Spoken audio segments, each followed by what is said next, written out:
Recording. Don't scare me like that.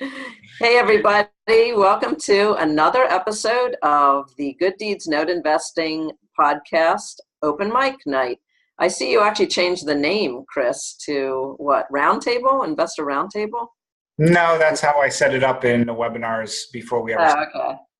So that's not new. I just missed that this whole time. Well, anyway, we are here. The table is round. There's an open mic. Call it what you will. We're all together. I am your co-host, Gail Anthony Greenberg, here with Chris Seveny, and so far 13 of our in the note business. We're going to talk about everything note investing. And we thought tonight, actually, this had been kind of note investing. There were some hot topics that kind of up the Facebook groups over the last couple of days. I'm not a big Facebooker myself, but Chris always catches me up on what's happening. So what did you see happening out there on the landscape? So Jillian Sadati, who is a SEC, well, she's an attorney who is part of crowdfundinglawyers.net, and she writes a lot of PPMs for people and is very familiar with SEC laws.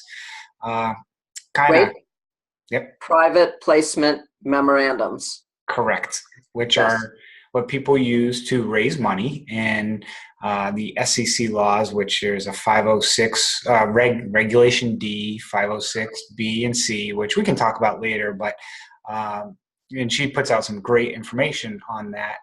But what her focus was on is investors, like most of us, just going out and the proper way to raise funds. And it's one thing that we did an episode about a few months ago that we were talking about, and I think we got some corrections or some things we've learned from that. But it's really, a few things that popped up that some people were kind of shocked about, which surprised me a little bit because it's pretty well known and discussed that, you can't solicit funds openly in the public. And I know a lot of people will be out there posting deals that are saying JV partner wanted, and that's kind of her first rule of a big no-no.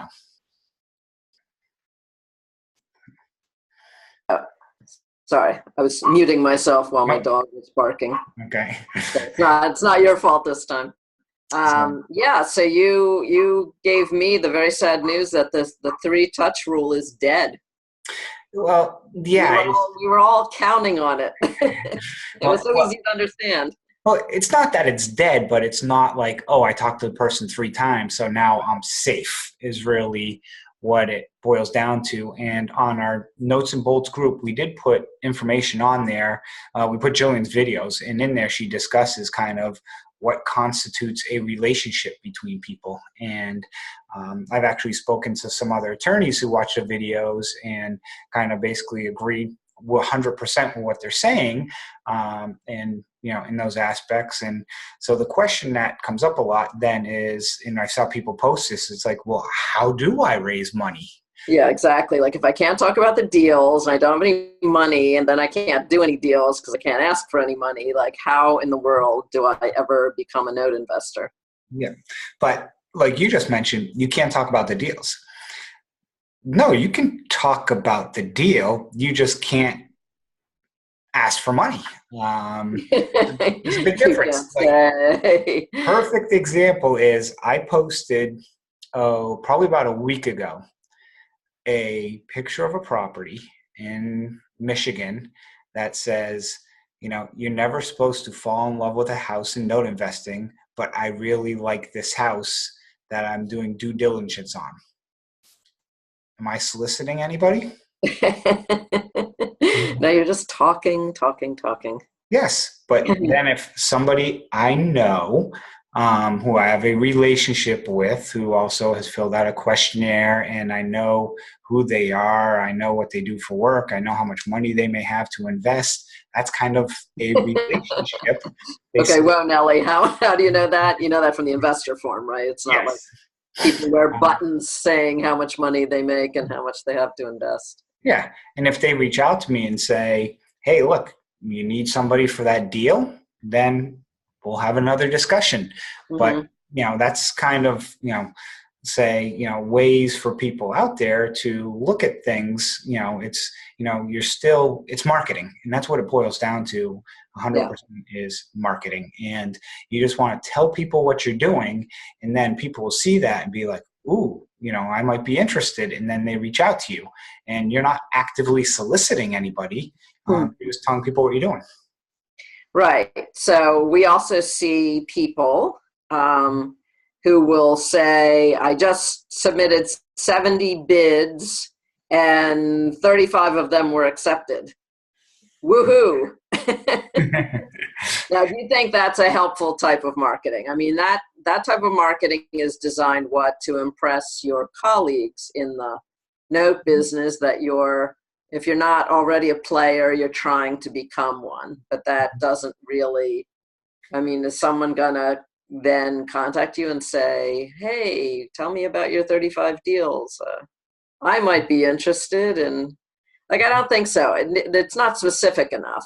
People, telling one great story is probably way better than bragging about how many bids you're making and how many, bids you had accepted. Because we all know, right? Yeah. Here, we can say this to each other in our little private circle here. Most of those bids, they're not going to be stuff that you want to buy anyway. Like how many deals are you actually are going to turn out to be great deals out of your 70 bids? Yeah, and how many are you actually using on? So, and it boils down to, like you just kind of talked about, it's telling your story. And as you start, if people are just starting out, still share your story with people. I'm a 100% advocate of, you should start with your own funds when you invest, and get to understand the business. And if you're going to take a loss, you're doing it with your money, not somebody else's. But just telling people's stories, because there's plenty of stories to tell. I mean, we've got podcasts just telling stories about our deals. That's all we do. And trust me, we moping and whining. We've got about 100 episode backlog. I've got 20 just on Ohio. You have 10 just from this week. So, goodness gracious. So we wanted to kind of just touch base with people on that. And if people have questions, feel free to ask about that. But it's definitely something we highly recommend you go and watch those 2 videos, just so you understand, because I hear people or see people saying, oh, I didn't know that, and not knowing something isn't a defense against doing something that is not correct. Yeah, so those are on Jillian Sidotti's personal Facebook page, right? Jillian with a J, and Sidoti is Sidoti. On the Notes and Bolts Facebook group page. Oh, did you put them there? Yes, I did. Oh, that's all. Okay, forget about Jillian. I've already forgotten her. Who were we talking about?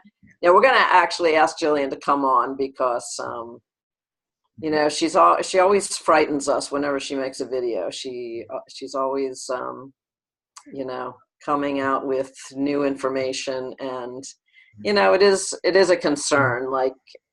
Probably when you're a small fish and you're not doing that much yet, you're not really in that much danger that the SEC is going to take a lot of interest in you.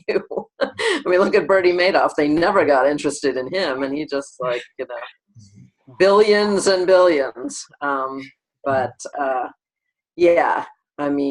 Soon, early in your career, we all need to know how to do it the right way. Yeah, and the other thing too is it's usually not the SEC. It's usually your state division of financial affairs is usually the first person who gets wind of it. And it's usually because of a complaint or somebody sees something on Facebook or something like that. That's what I was going to say. Treat your money partners very, very well. Do not ever take them for granted, and don't, always be in communication. Always talk about any big moves you're going to make with their asset. And, most of the time, nothing will ever happen, because happy money partners don't call the SEC or the states. They call you. I wrote, okay, so it's bragging time. I did a bunch of, probably my first flurry of JV deals I did starting in October of 2017. So the ones that reperformed very quickly have now reached that sweet spot where there's a year of seasoning. And I just sold a bunch of them. And I got to write some really big checks this week and today. And it was very exciting. I hate to see it was really fun to see my bank account like balloon like that. Now it's more like a squishy balloon, but that was great. It's a great feeling. My check. Oh, did you get your wire? Thank God. Actually, I don't know. I haven't checked. But you just brought up a really good point. There's a second component to this, which is the partner and the role of the partner. And one thing that Jillian talks about is, trying to find exceptions.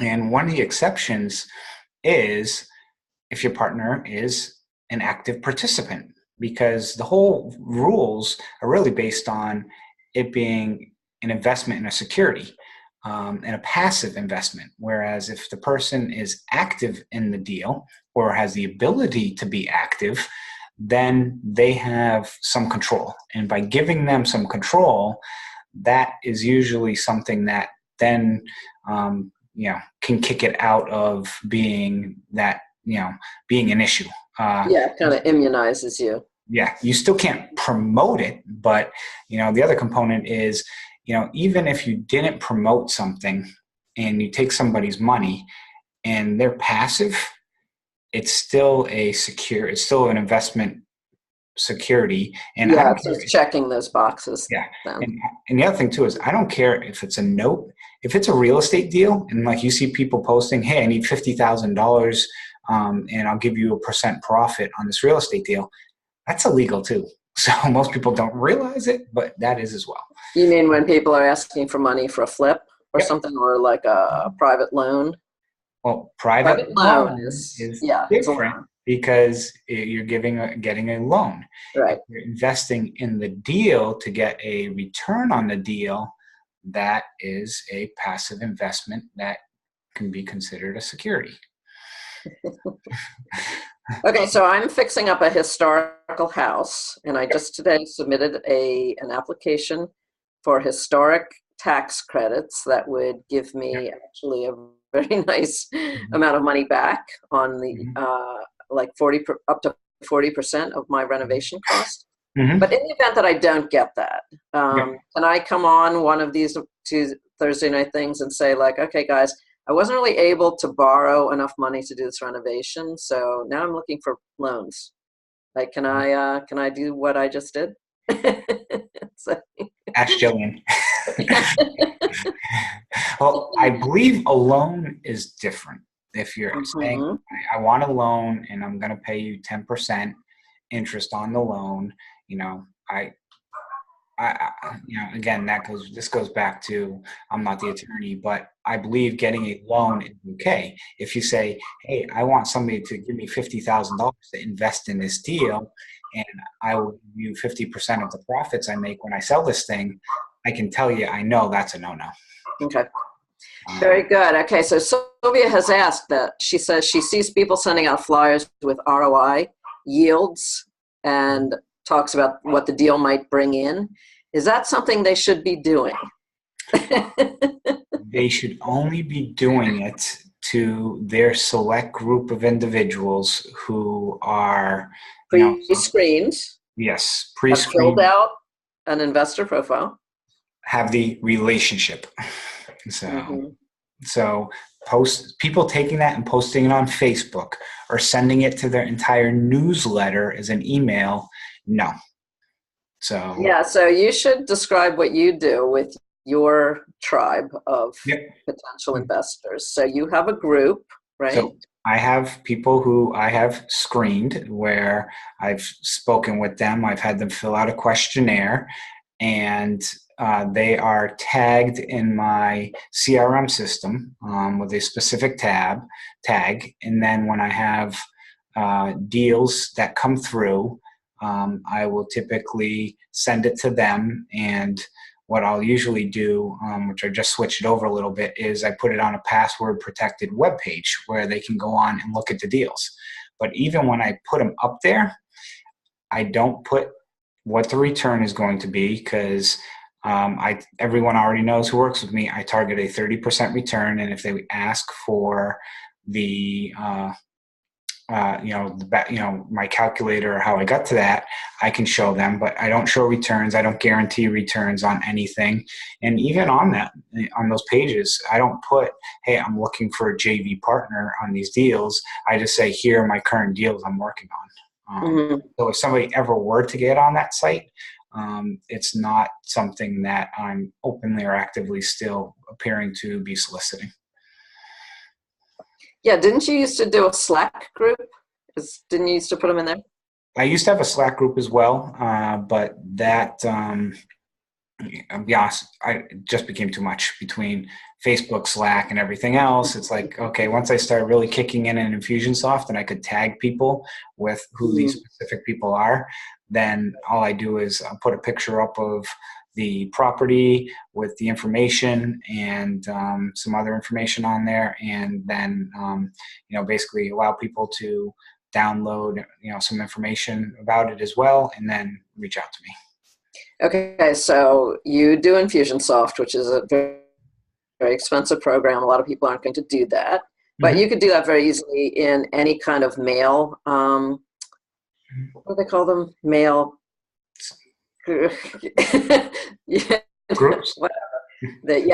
The constant contact. Yeah, MailChimp. Yeah, you can use MailChimp. Type, yeah, all those so you can set up different lists, and you can pre-screen people and then put them on your safe to talk about deals list, and you can send them to a page.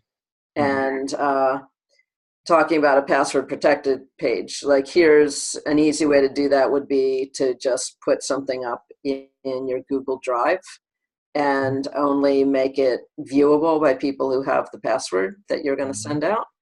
So these are like kind of more hands-on versions of doing what Chris has found a way to do completely hands-off. Or, you could do a flyer that you just send out to those specific people. There's Got it. There's a million ways to skin a cat. Yeah. Okay. So at what point can you talk to them about your deal after they've signed an NDA, seen your write-up, filled out a questionnaire, and now they've called you? We make them climb to the top of the magic mountain and bring back a branch from the tree of life. So yes, the hero's journey. That's what we require. But once they filled out the questionnaire, they've told you. I've had people tell me they don't really want to, tell me how much they make. I mean, on deals that don't require accreditation, it's okay if people don't want to tell you exactly how much they make, but they can give you a range, or they can. Another thing that's important is real estate experience, right? In terms of because the question that comes up, if there is an issue, is did they know what they were getting into? Or, did you kind of lead them down the primrose path, or did they have enough experience to really understand the risks that they were taking? Yes. So to tee off of that, so on my questionnaire, I have a question: are they accredited or not accredited? And if they're accredited, then when I talk to them, it's conversation is different, because on a non-accredited, and they say, hey, I got 25 grand, I make sure, okay, is this your last 25 grand? And I'll point blank ask them, what do you make?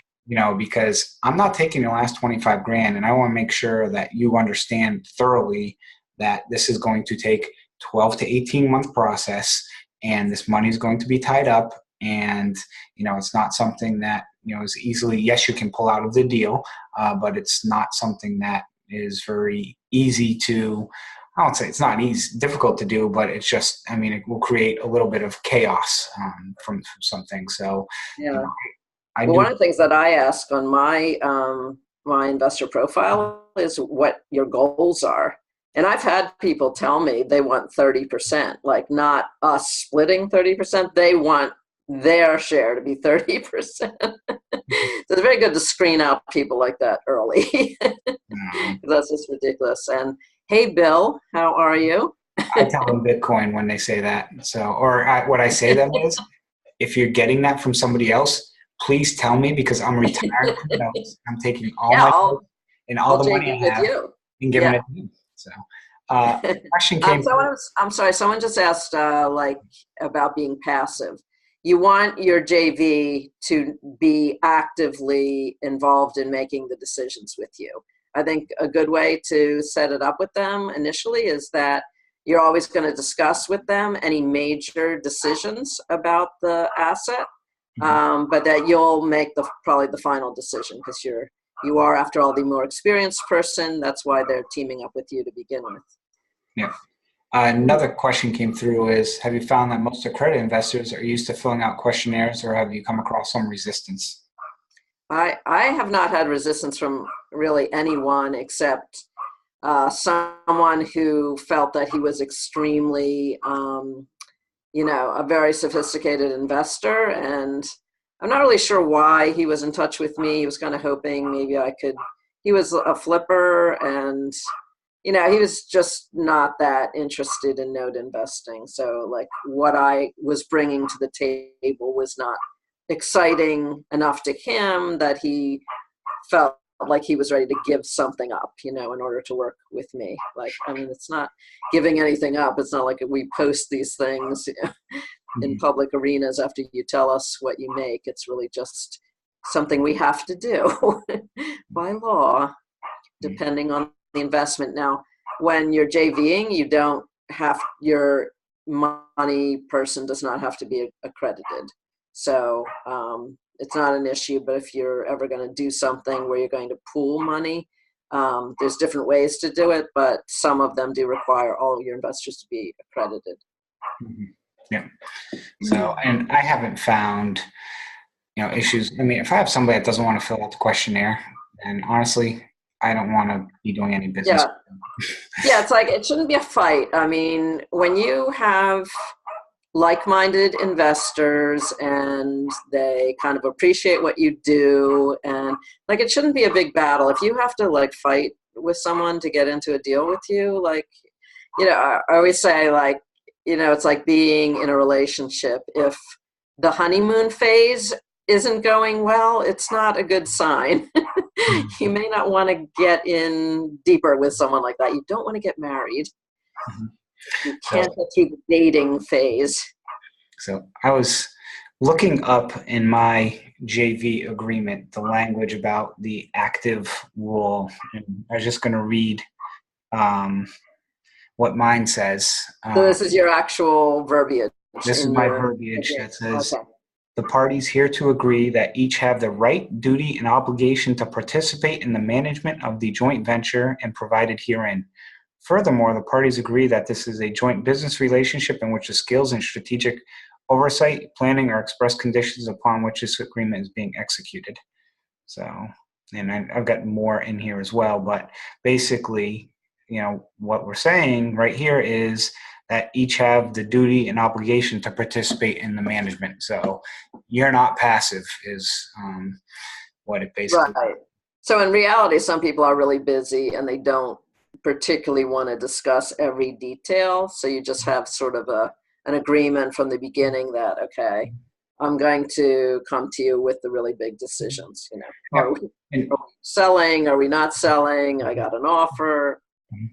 And the other thing I do is, I send out a monthly report to people, as well as in the email I'll send every month to people. I'm like, set up a time to let's discuss. And if something ever comes up and the person's like, well, I haven't heard from you in 4 months and so forth, it's not that you haven't heard from me, it's that you haven't set up a time to talk with me, and I've reached out to you many, many times.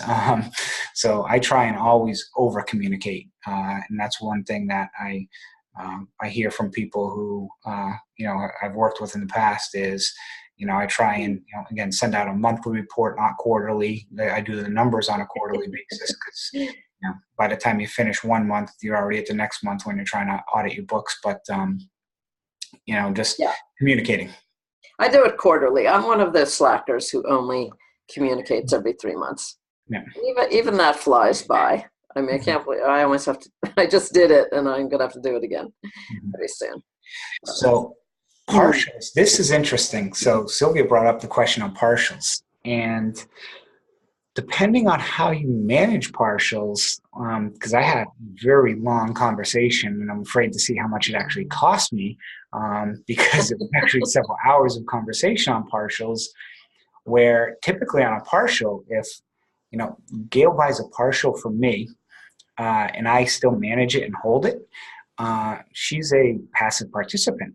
So we worked through on several renditions on how that is discussed, and how it's discussed in my partial agreement is you're buying a partial, and you're getting a stream, but you're still a participant. But if the note goes into default, then you become an active manager in that process. So still keeping that active role, but partials are the same thing where you can't, you would think like if you're selling a note, you can post that note, hey, I'm selling this note for sale. Then when I talk to my attorney and saying, hey, I'm selling this partial, he's like, you can't post that because you're keeping control. Even though it's kind of like depends how you manage it. But when partials that I sell, I keep control, basically first position, you get the A of the first position. I'm in the B, but I'm still driving, it's under my belt. Right. But I can't post that because I'm still keeping the partial ownership. So okay, so you're saying that it violates the requirement that they be active. It violates the soliciting. Okay. It's not even though they are active, but it's a fact that it's just like posting a JV deal. Posting a partial is like posting a JV deal, is the interpretation that I have gotten from my attorney. Well, I mean, how do you deal with the fact that they aren't going to be active, though? Are you now edging towards the security, cliff? They're still active. We still keep them active, but there's a payment stream coming through, and they're getting paid. But if the note goes, on a performing note, how active are you on that note? Pretty much you're not.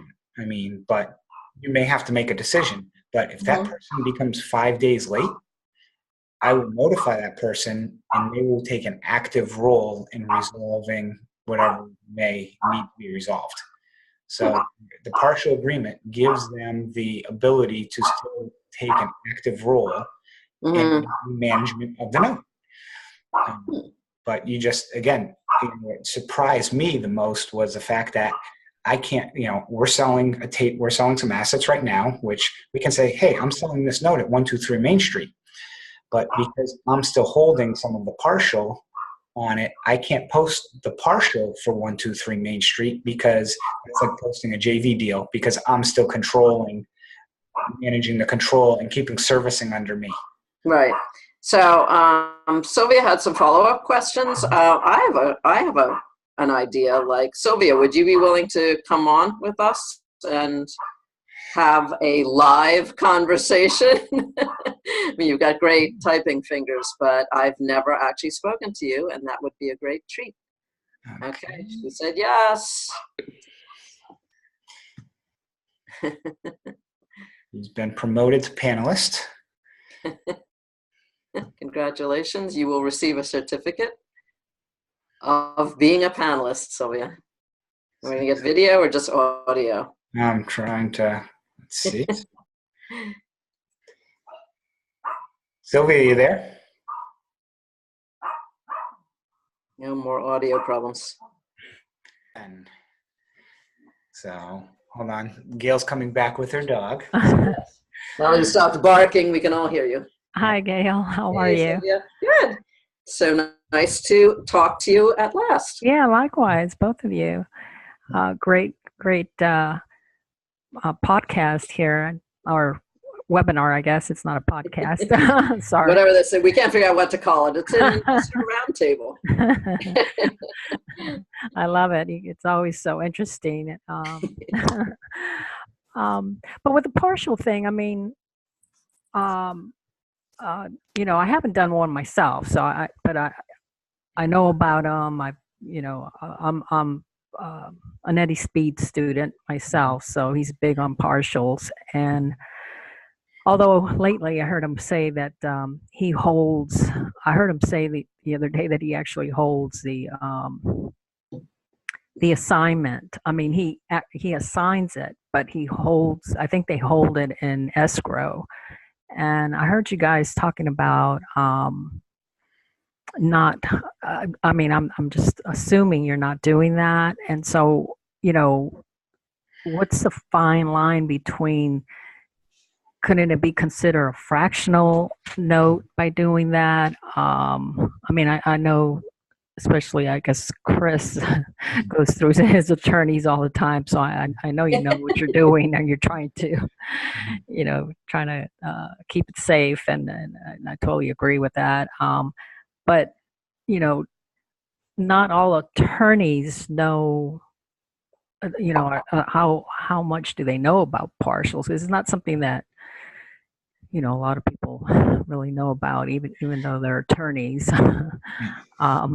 There's attorneys, and I've heard even the attorneys that are versed, you know, they kind of have a hard time with some of the stuff themselves. So yeah, I just, you know, say in general that attorneys, CPAs, and doctors, you know, kind of don't necessarily all agree on what is the correct answer to things. And like, you know, everything gets resolved in court cases. So it's kind of more of an issue, like if what you do is sort of defensible or not, but there's kind of no real ultimate answer. It's just sort of, you know, we all consult attorneys and sort of go with what we sort of feel in our gut is the correct, you know, answer, like which attorneys to follow. And I'm sorry, Chris was going to give you a much more solid answer about that.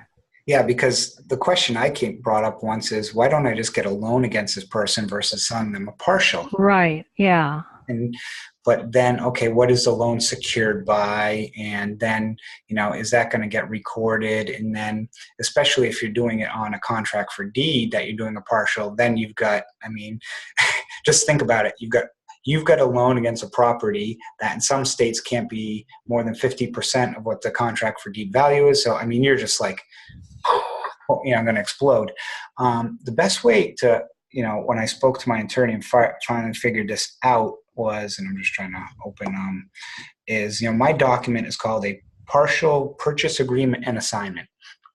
And what it basically is like is it's really a JV agreement where I'm keeping the servicing and I'm just giving you the first, call it 2050 payment stream of that note as it comes through.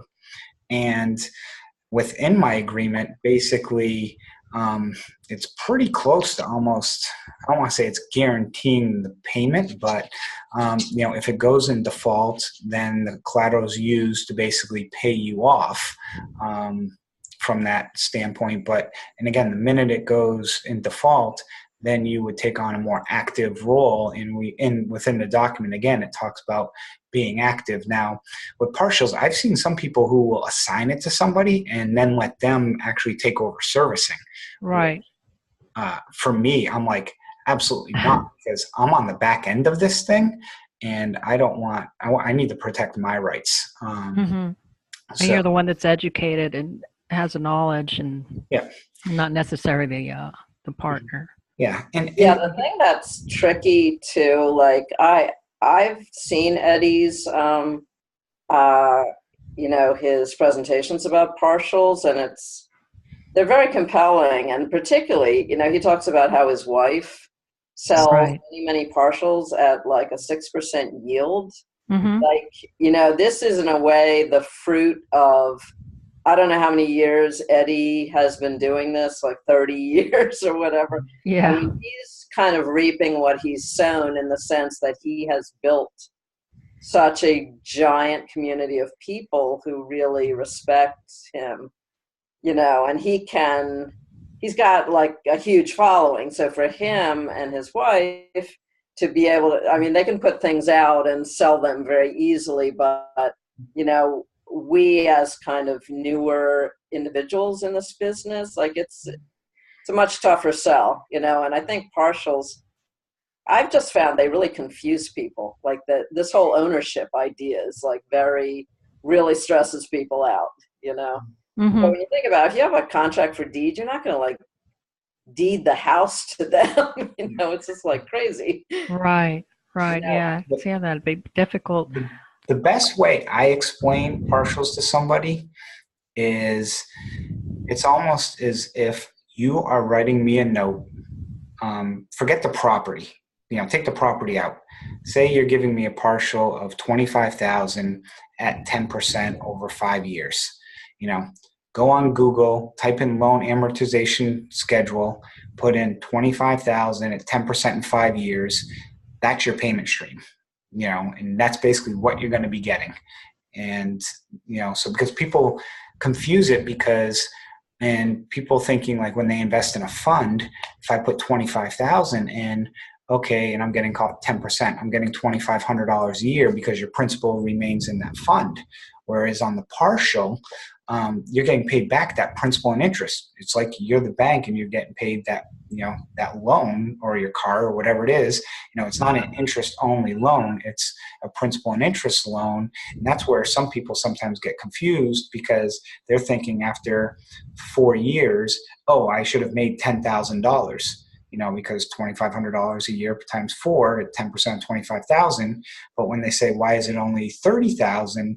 It's, you're getting that return, but you're getting your principal back every month. And that's where I find people get confused the most. You're still getting that yield of, 10% or 6% like Eddie does, and so forth. But it's just the fact that you're paying down that principal. So the yield is off of a bigger number. And that's where I've seen the biggest confusion with people, not about how it's actually done, but how they look at it and think what the return is.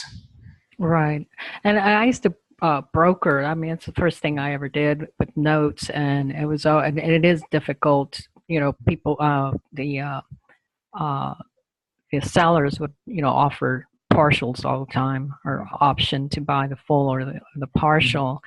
And it was difficult, to sell the partial. People just talk about, somebody that really doesn't understand, how the whole thing works. So all they know is they wanted to get a lump sum of money, and trying to explain to somebody it's not really educated about a partial. It was difficult. Most people really didn't, they either didn't understand, didn't want to ask. So it was rare to be able to sell a partial, but yeah. But we forget in our little world, like, we understand the note business very well, but did you ever go out and like just talk to a random person about notes? I mean, I have the most fun talking to people at my bank about notes.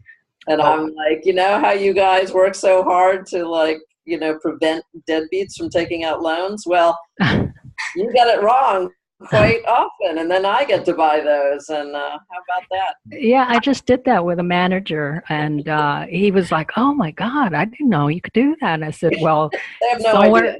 I know, and I said to him, "Well, if you look, deep within your departments, there's a department somewhere that does just that." He's like, "Wow," deals with your mistakes. It's funny you mentioned that. I go into 2 branches of the same bank that I use, and every time I go in, it's like I need to wire money, and and it's usually one of 2 people at each branch will come in and say, oh, you're buying more? What happened to the last ones? You know, and 'cause they know what they do, and they're so intrigued by this because Yes. most people didn't know you could do it. And speaking of not going off the subject, that same day I was in there because they had a like 3% business. I think it was a money market, Mhm. and so I thought, oh, no big deal, because when I opened I've had this account there, my business account with them for about, I guess, maybe 7 years or so, and so when I opened it, it was just so easy. It was just giving them my EIN number and not much else. And so here I go in there, and this is the same manager, and he starts to try to open this account for me, and all of a sudden he's asking me all these questions about, first he asked me what to put it under, and I'm like thinking to myself, oh great. I mean, because I don't know what they did last time, but I'm thinking I don't want to set up any red flags here, about financial this, financial that. So he calls in, and somebody in corporate or something. I don't know where he called, and he says, "Oh, well, they put it under a different, a lesser code, so that way it doesn't throw up any flags." I'm like what code? But long story short, it turns out that they wanted a letter of good standing. They wanted all this stuff. And I'm like, what? And he was like also, surprised. And I'm thinking, oh my gosh, really? This is what it takes, to open up a simple account? All of a Yeah, sudden, it actually has gotten a lot harder because I think there are like Homeland Security I think it's called, I just heard, or something, anti-terrorism. yeah. And right. And I think, what was that? I think it has something to do with the marijuana business, because they set up some kind of um, what it's called, oh, I forget. I forget the name. I just heard it on the business news the other day, and I'm going like, oh, no wonder I didn't even know about that, because they deal in cash, and so every time they bring, if you deal in marijuana and you're bringing in money, of course it's cash, and big amounts, they have to send um, a letter or something. I'm sure if it's via their system, Yeah. to warn the government that it's high risk or something. And I'm like, so everybody's paying for it. I think I saw something on Facebook the other day. Somebody mentioned something about going to the bank, and he was trying to open up all these accounts for JVs or something or other, and he got, Yeah. My husband just opened a bank account today because he's setting up a checkbook IRA, and it was unbelievable how much oh really? paper was required just to open a bank account. Well, to Oh, open the IRA as well. But yeah. It kind of rolls into a question that we just received is, do you have your investors on an assignment or create a JV LLC for them? Because which ties into, if you create a JV LLC, then you have to have a bank account for each one. And I remember a post on Facebook where someone was saying like they have 57 bank accounts because they have an LLC for every JV. And I was like, God help you. Yeah. That was a terrible idea. To answer that question, I typically do not put my JV partners on the assignment. If they request to, I'm not going to tell them no. They have the ability to be on assignment on a note, on a contract for deed. I don't put them on, because then to try and sell it at closing and then insurance purposes is a complete nightmare and disaster, because you got to get everybody to sign off on it. And, I had one instance where the person was out of the country, we were trying to close. And so that can create a lot of headaches on a contract for deed. On a note, they can be on assignment, but what I always tell them is, your name or company is now going on public record. If there's ever an issue, they're going to sue everybody, and you're basically getting sued twice, because you're getting sued as an entity and getting sued with my firm as part of the JV. So you have a JV agreement. You can talk to your lawyer. It's completely valid. I don't know why anybody would actually want to put their name on the assignment. And back to the JV LLC thing. Again, I mean, if you open up a LLC for every JV, I would, pull my hair out, because just from an accounting, tax reporting status and everything else, it would be a nightmare. So, plus the other Yeah, thing, not really, and not necessary from the standpoint of their status in the deal. It just exposes them, like you say, to more liability in the deal without really strengthening their position. well, the other thing too is you don't want a separate LLC for the deal, because if it goes bad and they did something wrong, you have to sue that LLC, which has nothing left in it. Whereas if they've got 50 other deals and their main company, that's where you want to be. I mean, when you look at, I work for a full development company, and I used to work for a developer that used to build a lot of condominiums. And every developer does this is, they've got their main company, and then every project is a separate LLC. So if that project ever had something that was catastrophic, it's okay. They protect everything else by just having that property and project separate. And kind of similar in this instance, if you wanted to get the most protection, if you were the sponsor on these deals, then you can set up separate LLCs. So if one goes bad, someone tries to sue you, it's like, okay, I've got a separate bank account and run this separately. There's nothing there, but the amount of work to go through that is going to be astronomical. So wait, are you saying you do not have separate LLCs for each deal? For each deal? No. Okay. I use two companies, one for CFDs, one for notes. Yeah, it's kind of what I do, but I've heard people, I think Scott's talked about having 1 million LLCs. Well, in Texas, you can do what's called a series LLC, which is, I think, easy, where you set them in a series, but I'm in Virginia. Virginia doesn't acknowledge them, and a lot of states don't acknowledge a series LLC.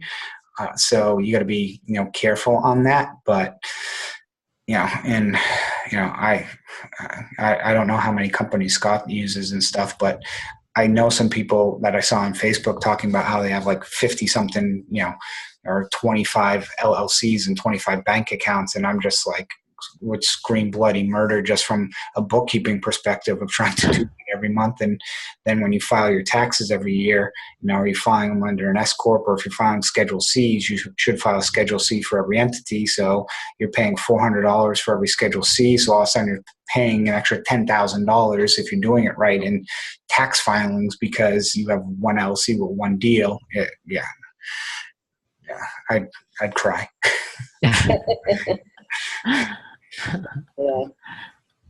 Yeah. Okay. So, was it John who said he's noting? Yeah, John Kinsich. Am I saying it correctly, John? Is saying that any deposit of $10,000 or more in cash has to be reported to the federal government. Yeah. Any fan of The Sopranos knows, because Carmela used to go, when her husband Tony Soprano would give her cash, she put it in like different places, never more than $9,999. So yeah. Oh, Kurinsich. Is that Kurinsich? Kurinsich or sick? Sitch. Everyone's so good with the phonetics here. I'm so proud of you. Did everyone hear me pronounce Chris's last name? It's not Savini. It's not Sabenye. I get it all. Somebody asked me, why do I separate LLCs for notes and CFDs? So two components. One is, when you get to a certain size, you should separate out your companies, just to not keep so many assets in each one. But the other reason was, typically in notes, certain states you need licensing in those states. Maryland, for a time, there was back and forth whether you needed to have a debt buyer's license, or certain states, if you're investing in notes, you may need to have certain licenses or registration. So I just broke it out and said, okay, I'm just going to keep my notes in one entity, and that's the entity that, because if you've never been on the Nationwide Mortgage Licensing System website, If you want to pull all your hair out and spend a weekend trying to figure out which way is up, that is a good site to go to. So when you have to get licensed for anything, you have to go through their site. And if you were trying to use multiple companies to get licensed through their site, God help you, because just trying to get several licenses and things that I had filled out for different states and so forth was very difficult. And just having it under one entity, it was a saving grace for some of it. But you can have it under one. I just decided to do it under two because of also when you get to a certain size, you should have a separate company. So I just, for ease, was putting all my CFDs on my notes. The other reason I started it that way was for insurance purposes. Before I was using JB Lloyd, I was using different insurance, and then I was remembered, okay, do I need to get liability on this one, or is it a note? So it was easy when I tell them and I submit the information, okay, this company, if you see it from this company, it's a note that doesn't need liability. This company, it's a note I need the liability because it's a CFD. So that's good. That's a good reason. So, let's see. Any other questions for people out there? I'll let Sylvia off the hook now so she can go back to what she was doing. Yep, Sylvia. Any other last second thoughts, comments, Sylvia? No, not really. I mean, I just find it, interesting as to, different ways of doing the partials. I just, like I said, I learned that, you assigned it, the way that we were first taught was to assign it to the partial buyer. And, but like I said, recently, I'm pretty sure I heard him say that they still assign it, but they keep it in escrow. In other words, they do not hand it over to the partial buyer. So, and I guess it's just different trains of thought of that, and I guess it depends on the attorney that you have. So Sylvia, can I ask you a question? Sure. Were you happy with the training that you got from Eddie? Are you still actively learning from him? I am. He teaches a lot of stuff. I mean, it's just not, and I mean, within the note world, but it's like right now he's teaching, he's big on, let's see, he has like different classes and different levels, which he calls like titanium, which is the highest level, and then the diamond, and so on and so forth. And it's separated from non-performing, performing. But he's also teaching basically how to, structure a deal for like. As a matter of fact, I just talked to a neighbor of mine because he couldn't sell his house, and so helping him structure a seller finance note, and then flipping that note to another investor. Being kind of a consultant to the owner of the property, finding him and vetting, somebody's going to buy the house or purchaser, and then assigning that or to another investor. So it's all good and all, because there's always circumstances where you might have to take back a property, or there's opportunities that come up. But I still kind of think that I think Scott mentioned try to stick to one thing, although the business has changed, so we all have had to change or try to change our methods, but he does kind of change, teach other things other than just buying non-performing or performing notes, and then he sells notes himself, so so he has yeah. Yeah, I find like you do focus on one thing, but inevitably you'll be dragged into other things as well. Hmm. Right, I right. have two houses right now that I never wanted back, but I have them anyway. So now they're not worth enough to sell retail. So I'm probably just gonna fix them up as rentals. But then I don't know if I want to hold them as rentals. Maybe I'll get a good tenant in there and I'll try to sell them as turnkey rentals. I mean, just inevitably you end up in all these related activities that you weren't planning on doing. Yeah, and I mean, like the business has changed, and I mean, um, I think we've all noticed. I mean, I see more CFDs now than notes themselves, and so and I wanted to ask you guys. I mean, what are your thoughts as to why it's changed? Is it the big guys got in it? I know a lot of people left as well. Like you had mentioned Granite, and um, I guess Condor's still around, but um, and even some of the second, people in the second space are now no longer around. So, Mm. uh, yeah, I mean, what are your thoughts about that? What? I mean, About because the market changing? yeah, yeah. Um, I mean, it yeah, changed so quick. I guess I'm not sure when you started. Uh, actually, I was always buying a lot of CFDs. So the fact that oh, they're kind of cascading down is not really new.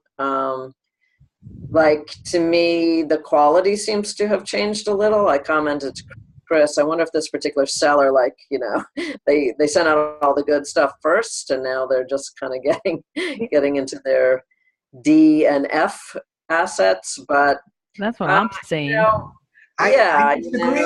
like. I'm going to poke in because I disagree. And the reason why I I say know that, you're like buying like crazy. I mean, I've bought more this year than I've ever. I mean, I'm, right now been actively buying, and I think this first quarter I bought over 30 assets, and I'd say there's a lot more stuff that has more hair on it. Uh, Hmm. Hmm. but two things with CF, and I'm talking strictly about CFDs. There's still a lot of good stuff out there. You just need to find it. But the other component to it is the pricing has come back to, I think, the level where it was last summer. When we hit last fall, CFD pricing was like, I wasn't even looking at them because it didn't make sense. And it's come back, I think, to level off back to the place where you can still get good returns. Now, I think what's also happened between notes and CFDs is people hear too many stories about people buying everything for 10 cents on the dollar a decade ago, and thinking that you're going to make 50% in these humongous returns. And this is really a business about singles and doubles.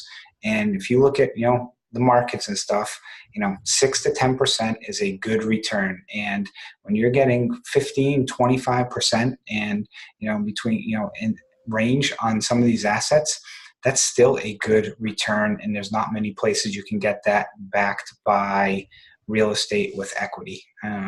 So that's where I think people are starting to think, oh, I want to buy a performing CFD, I want 18%. Well, very rarely could you get it. Once in a while you could, but typically it's 12%. I mean, and people, that's 12% is a really good return. Where are you getting that elsewhere nowadays? So that's where, again, there's still a lot of hair on some of these assets, but I've got 9 under agreement right now that I'm doing due diligence on. And, one of them, then it's a note that was discharged, you know, 3 years ago, so it's invalid. Throw it away. That one's junk. I just wasted $250 on an O&E and a BPO. Another one is one that is, in bankruptcy, where basically the monthly payment bankruptcy equals the monthly payment they're making. So it's almost like you're getting a double payment, and the thing would be paid. My investment would be paid off in like a year and a half. So that's a good one. And there's equity in the property. So that's where people complain a lot, but you can still find deals. Sorry, I went on my rant. Yeah, well, I just want to explain for people who don't get to see all your deals, Chris, that I early in my note investing career. I guess circumstantially, I just got a lot that were kind of home runs. And now the whole singles and doubles idea is, you know, it's valid, but I'm just having a hard time adjusting. It's like sort of Yeah, me being too. satisfied at that level. So I'm still kind of, you know, stumbling around. But anyway, Sylvia, thank you so much for coming on. We have some Oh, more questions. thank you. Appreciate it. So sure thing. Take care. Great talking to you. Okay. You Bye. too. So we have a question from Andrea. I don't know if I understand this. Have you read this, Chris? Yes. So what Andrew's asking is, if you're going to lend money, why do you want to lend to an LLC versus a borrower-occupied property? So we can answer this if you'd like. I'm sorry, I'm still not, I'm fine. Why do you not want to lend to a person living in the property? So they need a loan for, So Dodd-Frank, MLO, interest rates, usury laws, that. Why are you better off? go ahead and answer because I'm still not following. So Sorry. the question is, if you're going to lend money, say you're doing an owner finance, why is it better to lend to an LLC versus an owner? Yeah. Okay. Well, yeah, I mean, the Dodd-Frank rules, if you're loaning to an investor, you don't even have to do a Dodd-Frank screening process. So you'll save a bunch of money there. Yeah, I mean, that is the main thing. Yeah. If it's not owner occupied, you mentioned if it's an Airbnb, if they're not occupying it, then you're I'll call it safe, in the sense of, if it's an owner occupied, then you need a mortgage loan originator to run them through the process to make sure they have the ability to repay. And you also got to be careful, because in certain states you may need a license. Most states you can do it up to 3 times, but after the 3rd time, then you may need a license. And then again, it goes back to foreclosure as well, which you mentioned. The owner occupied in some states get a little more, I'll say, a little more leeway on a foreclosure if it's owner occupied versus it being non-owner occupied. But the interest rate is also the biggest thing. On owner occupied, you got to be very careful what the interest rate charged is. You typically don't want to hit double digits. In certain states, you have to be careful that they have laws where it can only be like 5 points above prime. So you're at like a 7% rate. If it's a LLC, you can charge them whatever you want. So. And then hope that answered your question. And then back again to the Airbnb. If it's an Airbnb that they're still living in, then you still, even though they're running a business out of it, you still need to make sure you comply with all the Dodd-Frank. And if you need somebody, if you're doing that, to do that whole MLO process for you, I have somebody who is registered in all 50 states. Right. And relatively cheap. Yep. It's like, yeah, you should count on spending what, like $350 for that? Yeah, I think it was like $375 is what I was quoted recently. So say $400 to, you can charge a borrower that as part of the closing cost. Right, exactly. Okay, so Saki, I hope again I'm pronouncing your name. I haven't been keeping score of how much success I'm having pronouncing people's names correctly, but says that I have a webinar that I occasionally send out my own hello letter, not occasionally, every time. Send out your own hello letter. Just introduce yourself to let the borrower know that you're the new lender and you're very interested in working with them and understanding their situation, and that you look forward to a great experience with them. And we always quote in that letter, like, we understand that you are this many payments behind and this is your payment, and things like that. It's very good to send one of those, because I once sent one and a borrower called me up and said, this is completely wrong. I just paid 6 payments, and it turned out that they had paid them after I bought the thing, and the servicer had not ever paid. They had these payments that came in after I purchased it. So it's good to get that kind of information. So what are we allowed and not allowed to say to the borrower if they call you directly? Okay, well, this is the fun part. If they call you, all the normal concerns about making a collection call are somewhat mediated, would you say, Chris? I mean, the big thing about if you make collection calls or even have someone else making collection calls for them, you have to comply with the, is it the Fair Fair Debt Debt Report? Collection Protections Act, FTCPA. So, Yeah. So that means you have to do the mini Miranda. You have to let them know that you're calling about the debt and this is an attempt to collect the debt, and any information they give you will be used for that purpose. You have to say that at the beginning of every conversation where you call them. But when they call you, you don't really have to do that. You just have to observe the normal rules of not harassing them, don't threaten them, just don't be a jerk when you talk to people. on your hello letter, do you put the Miranda at the bottom that you're a debt collector?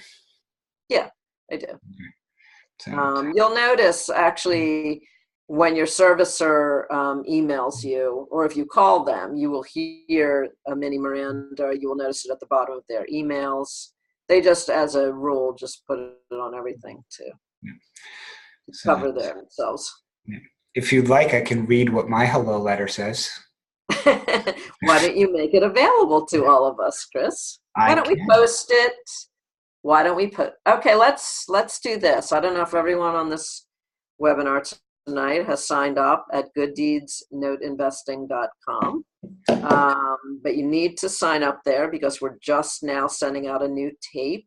And if you sign up for our mailing list, you will get it 48 hours before the general public does. But we can send it out to people who are signed up for our mailing list.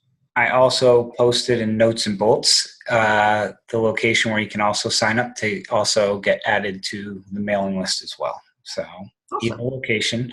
But what I'll do is I will send that out as well. But similar to what yours says, mine doesn't talk about collecting the debt. It goes into essentially saying what you said. It's, I bought your loan. You should have gotten a letter from the prior servicer noting that your loan was sold. And, as of a few months ago, here's where the financial stood, kind of type thing. Yep. Yes. Yeah, no, I didn't say like you owe me this much and you better pay. It's just like, okay, this is what our records show. We're new. We're just finding out about you. This is what we've been told. Like, Do not state pay me, or request payment in that letter. No. So just a hello. Because we're your new lender. Well, we invite them to call us to discuss their situation. Yeah, because we could have a whole another episode just talking about the 30-day the loan transfer and the 30 days for the borrower to dispute the debt and whether you can collect within whether you can collect in that first 30 days or request money or not. So. Right. So, Saki, you can, if they call you to talk about their loan, you can absolutely talk about their loan. You're the lender. Make sure you're talking to the borrower. Yeah. You have to, that you'll see in servicing notes, right party contact. You have to make sure, and if it's like the spouse of the borrower, you have to, if they're not on the loan, then no. I was reading some servicing comments last night that the daughter was on the phone and the mother was sitting right next to him, and they said, "I'm sorry, I can't talk to you." And in the notes, it basically says the daughter started screaming profanity at me because I wouldn't talk to her, even though the mother was sitting right next to her. That's unfortunately, that's a law that if they're not on the loan or they don't have written permission from the borrower to act on their behalf, you can't talk to them. So be careful, because I've had an instance where I've had a borrower who spoke Spanish. And when someone went to reach out to them, my attorney went to reach out to them, actually, they gave the phone to the daughter and basically explained to the daughter, unfortunately not in the loan, you would need to get send me written permission that I can talk to you. But because the father didn't speak English, and my attorney didn't speak Spanish, so basically we had to wait for them to get confirmation. Then he could talk to the daughter. So. Yeah. Okay. Any other questions? Any other questions? Good. Awesome. Saki. Yes. Okay. I got one right. So just to recap, don't post deals on Facebook and ask for JV partners. And in your JV agreement, make sure your partner is an active participant. So that's my comments for this evening. Good wrap up, Chris. So okay. I'll let you close, Gail, because I feel like I talk too much tonight. Oh my gosh, you never shut up. It's unbelievable. You're like a wind-up toy that the spring never goes in. No, I'm just kidding because I love you and everything you said. It's like pearls dropping from your lips. Well, Gail and I the other day hadn't talked for like 4 days. And I had her when I was driving home. And at the end of the conversation, I took a deep breath and I'm like, that was good to get out. But I feel like I just overloaded you, and I could feel steam coming through Gail's ears, basically like, oh my God, this is a case. No, I went out for a beer while you were talking, and then I came back and you were still talking. And then you apologized for talking so much. I was like, no problem. Anyway, thank you. Okay, everyone.